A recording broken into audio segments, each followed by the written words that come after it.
Hi, everybody. Welcome back to Nate Reads Diversely. Blackathon ended yesterday, and I did an abysmal job. Like, I didn't read everything I was supposed to in the second draft of my book, and I just kind of got carried away. Like, we're gonna go through all the books that I didn't read and all the books that I did read, and feel free to make fun of me in the comments because I really didn't do what I was supposed to do with this. But so here was my original list. So I did not read They Poured Fire on the Sky. I did read There Is Nothing Wrong with Black Students. I did not read Rise to the Sun yet. I am halfway through So Let Them Burn by Camilla Cole. I am halfway through All Boys Aren't Blue. I read Harriet Tubman Demon Slayer, and I have not read Bless the Blood yet. So, pretty subpar work. We're going to go through all the books that I was able to read, and hopefully you guys did a better job than I did. I feel like a college student again, where like I was supposed to read the Canterbury Tales, but I didn't. So I am a licensed English teacher who's never read the Canterbury Tales. So I can't really, there's no excuse for it. We're going to go through the books that I was able to read, and we're going to start off with There's Nothing Wrong with Black Students by Dr. Jawanza Kunjufu.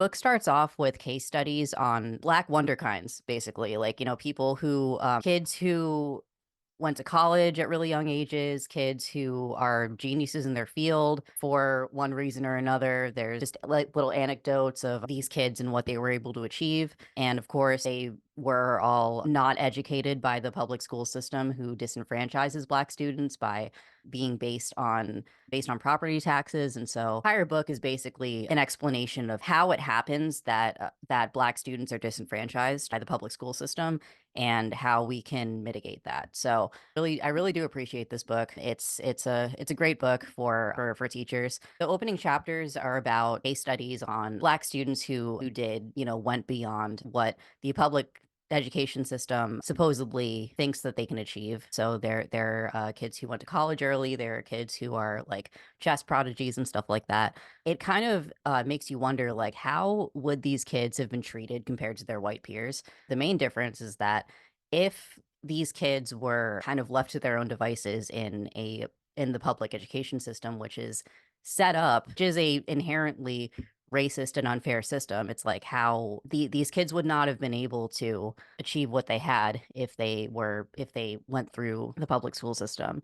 It makes you think about, like, would a white teacher have been able to actually unlock these kids' potential and like actually get them to achieve what they did? And I would argue that no, I don't think they would have, because they wouldn't have the expectation that they would be able to achieve that. And sad, but that's just the reality. It makes you think about, would a white teacher misunderstand cultural things when teaching Black students? Like, would they know how to be able to decipher, when kids are code switching from AAVE to standard English? Because I know when I was an English teacher, I taught at a 99% Black high school in the inner city. I had to learn on the fly the grammatical structure of AAVE so I could write out what the grammar of AAVE and then translate it to standard English. And we would do that as like a do now, because like I thought that I had to learn the grammatical structure of AAV in order to do that. I also, as a non-Black autistic person, I had to learn on the fly Black social cues as well. Like, shout out to my old department chair, because he was the one who taught me all of this. Like, he was like, look, if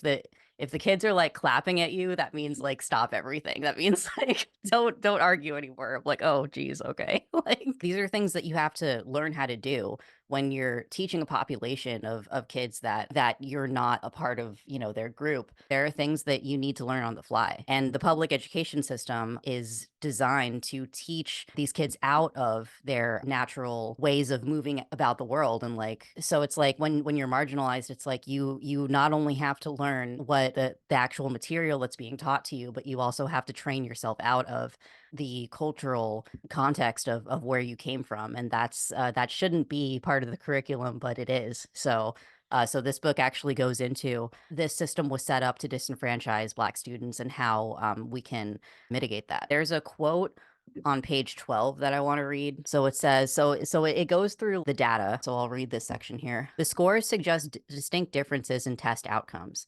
My late mentor, Dr. Barbara Sizemore, taught me to offer solutions to a problem only after hearing what educators have to say about what they felt caused the problem. Invariably, they offer 4 reasons for the low academic achievement of Black students. Number 1, Black children come from low-income homes. Number 2, Black children come from single-parent homes. Number 3, the educational background of Black mothers is low. Number 4, Black parental involvement in school is lacking. Note how these 4 responses give educators a pass. There is nothing that an educator can do about family income, the number of parents in the home, the educational background of the mother, or the involvement of parents. The academic achievement gap is one of the hottest topics in schools nationwide. How much of the burden of educating struggling students should be borne by schools, home, society? Since people want to look everywhere but within themselves for solutions to this problem, this chapter will examine the major culprits of the academic achievement gap. And then it goes into statistics about poverty and like how exactly this came to be.